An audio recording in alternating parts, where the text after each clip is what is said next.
John, beyond how you're feeling physically, what have the last like 8, 10 months been like for you from a mental side? Not being able to play, not being able to participate how you want, and just kind of not being able to play basketball like you have for 20 some odd years.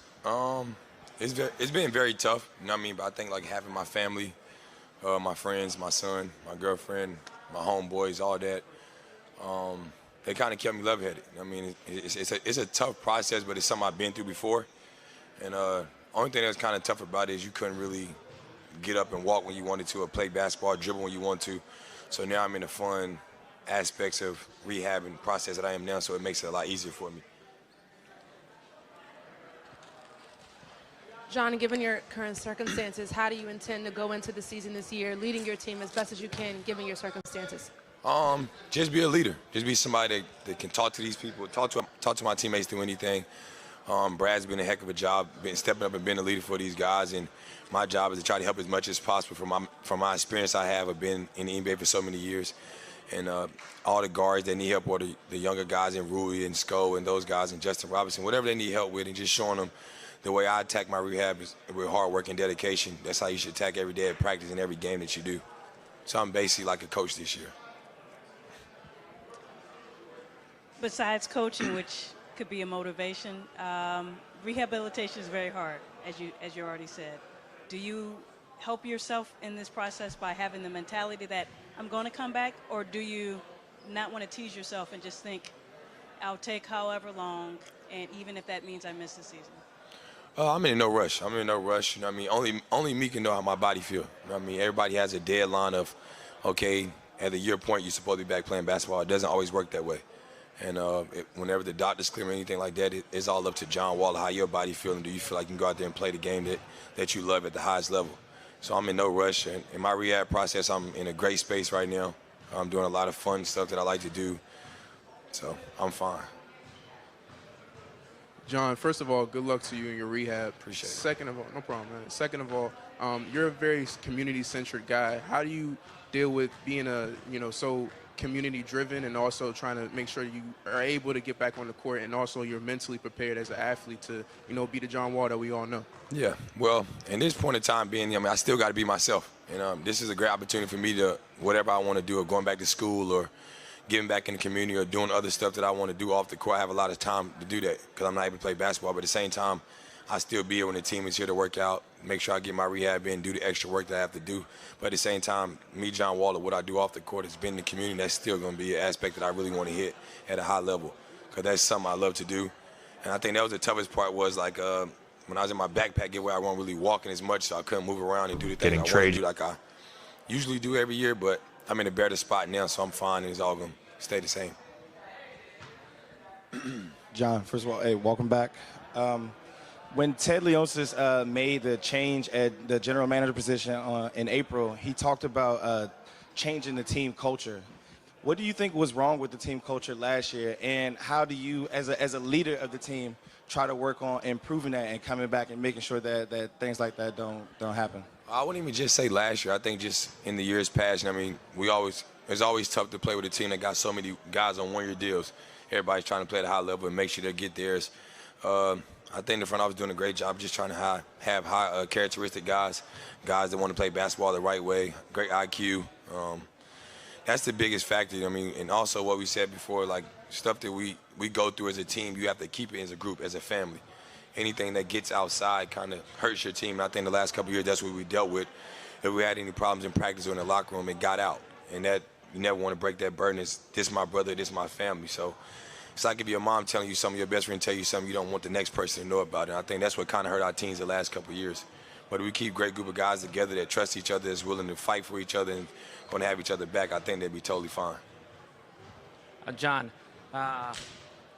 hopefully you recover soon. How difficult has it been to be on the sidelines just watching your teammates struggle, and how do you prepare yourself mentally for this upcoming season, knowing that, like you just said, you don't want to rush it, but you're a competitor. You want to be out there playing and competing?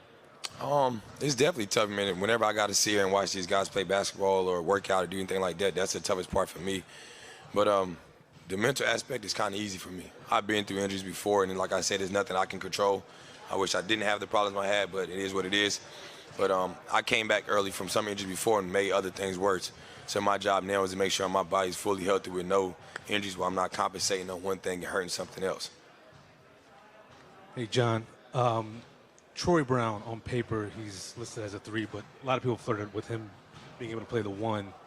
With you being out and having, a carousel of point guards now, what do you think about Troy playing the 1? What have you seen from him as a 1, and what are some of his advantages playing? What can he improve on? I think Troy's just a guy that you really don't have a position for him. He's just an all-around player. Like, he does a great job of cutting, great job of rebounding. He's doing a better job of knocking down shots, but he's very versatile. And I think him being at the point guard position can help at times. He's a taller guy like Thomas Sadaransky was a little bit, like a 6'6", 6'7" point guard. He can make plays. He can do things. I think he's just more comfortable with the ball in his hands. So we have to find a way to make his job a lot easier. Sometimes you might not have the ball a lot because Brad might be at the point, but whenever you do, be aggressive and try to find people also run the team. John, what'd you make of just the front office changes this summer? Tommy being elevated, and you've obviously known Tommy forever. What's your relationship been like with him since he's gotten the job? Has it changed at all? My relationship with Tommy's always been at a high level since I first got drafted here. So to see him get an opportunity like that is always a blessing and great for somebody to get that job. And now it's all to see what he can do with it. What adjustments can he make for the team? What can he do for the organization to change things around? It's a lot difficult and different without me playing, but I think he's doing a great job of adding the pieces he can. Believing in the guys that he did add and the guys that he did sign back. So that's a big key for him. And that's a great stepping stone for where we're trying to go. And then just get the show on the road.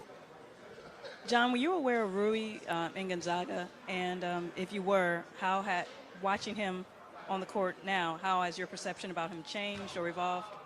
It's kind of different. I mean, I watch him a lot. All I do is watch basketball all day. So girls, boys, don't matter, little kids. So I watched him a lot. But it's kind of tough. I've seen him play a little bit, but I watched him play when he was just playing over there in China. He was doing a great job. Even though his team wasn't as great, he was the main focus. I think he's in between the 20 of a 3 and a 4.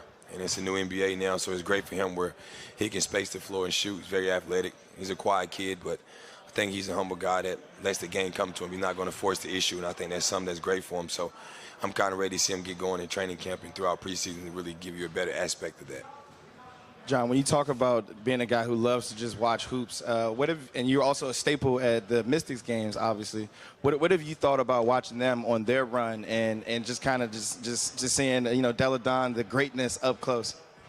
Well, I've seen it for a long time with her. So she's that talented player, and when she first came here, it was great and excited to see her come here to get a superstar talent like that. But it's great. I was just telling David Aldridge yesterday, I was like, the way they move the ball as a team and play is great. I mean, you look at every aspect of their team, they don't have a weak point on the court. Anybody can score 1 through 5, but they know who to go to when the game's on the line. They know how to move the ball, and the girls know their role very well. So you give a lot of credit to them, a lot of credit to their coaches. And like you said, Ariel Atkins said yesterday, she don't care if she scored 50 or 0. I'm just trying to win a championship, and that's the kind of aspect and character you want on your team, because it's going to be nice when the best player don't have a great night. It's going to be nice when you have a low game, but what can you do on the basketball court to help your team win? Sometimes you might score 30, sometimes you might get 20 assists, you might get 10 steals. Those are the type of people you want to have on your team, and that's what they have. And I think they would have won it last year if Emma was playing. You see how different they are with her, so I think they got a great chance. They are 1-0, they have to win 2 more. But it's been great to watch them run it back, like they said, and the excitement they have brought to the city. John, as a former first-round draft pick, what would you advise to Rui for his rookie season? It's a lot different now. The whole NBA has changed, so I think just come in and play your game. Be yourself. Listen as much as you can to the veteran guys and let those guys teach you and tell you what are the do's and don'ts in the league. Enjoy the process. It goes by very fast. I'm already in year 10. Feel like I got drafted yesterday. So that's the main factors I got for him.